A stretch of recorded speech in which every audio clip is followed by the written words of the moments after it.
पिछले महीने 22 अप्रैल 2025 को पहलगाम में जो एक आतंकी हमला हुआ था, धार्मिक आतंकी हमला, जिसमें 28 सिविलियंस की जान चली गई थी।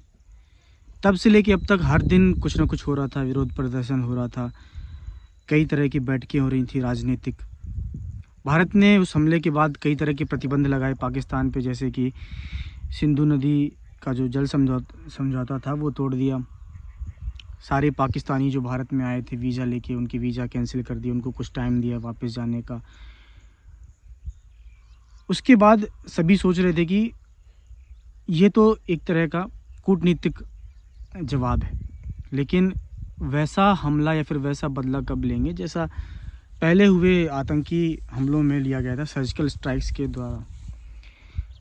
तो आज ही खबर आई है, पता चला है, सब लोग नींद से उठे होंगे अचानक से कि नॉर्मल ज़िंदगी की तरह, लेकिन खबर आई है कि आज ही सुबह भारतीय सेनाओं ने मिलके ऑपरेशन सिंदूर चलाया है, जिसमें उन्होंने 9 ठिकानों पर, 9 आतंकी ठिकानों पर हमला किया है बिना बॉर्डर को पार किए। बिना बॉर्डर को पार किए यानी कि भारत से मिसाइलें छोड़ी हैं 9 ऐसे आतंकी ठिकानों पर, जहां पर जैश और लश्कर के आतंकी ठिकाने थे, जहां पर उनको ट्रेनिंग दी जाती थी। बता रहे हैं कि जितने भी अभी रिसेंटली में अटैक हुए हैं, पहलगाम अटैक को जोड़ के इन सभी आतंकियों की ट्रेनिंग इन्हीं 9 ठिकानों में होती थी।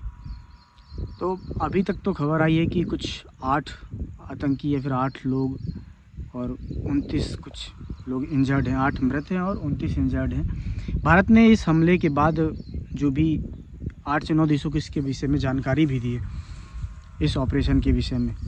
और आपको पता होगा कि कल खबर आई थी, कल मैंने देखा कि आज 7 तारीख को भारत में कई जगहों पर और कई शहरों पर मॉक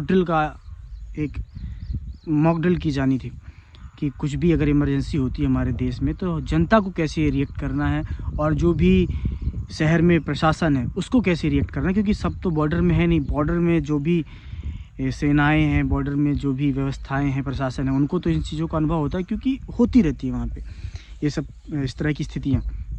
लेकिन हमारे देश के बीच में, मध्य प्रदेश में, उत्तर प्रदेश में, जो बॉर्डर से बहुत दूर है, यहाँ पर इस तरह की घटनाएं नहीं होती। तो प्रशासन बस जो क्षेत्रों में गतिविधियाँ होती हैं, घटनाएं होती हैं, अपराध होते हैं, इन सब में ही व्यस्त रहता है। इस तरह की मॉक ड्रिल शायद बहुत सालों से नहीं हुई।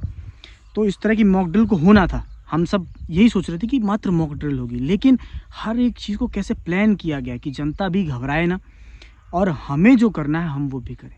तो आज सुबह ही ऑपरेशन सिंदूर के द्वारा जो पहलगाम में आतंकी हमला हुआ था, उसका एक तरह से एक बदला लिया गया है। और अगर इसका कुछ रिटेलिएट करता है पाकिस्तान, कुछ भी किसी भी तरीके से, तो मॉक ड्रिल बोल के हम सबको सचेत भी कर दिया गया है, ताकि हम ज़्यादा घबराएं भी ना और तैयार भी रहें कि अगर किसी भी तरह की कोई भी वहाँ से प्रतिक्रिया आती है पाकिस्तान की तरफ से, तो जनता भी तैयार रहे, प्रशासन भी तैयार रहे।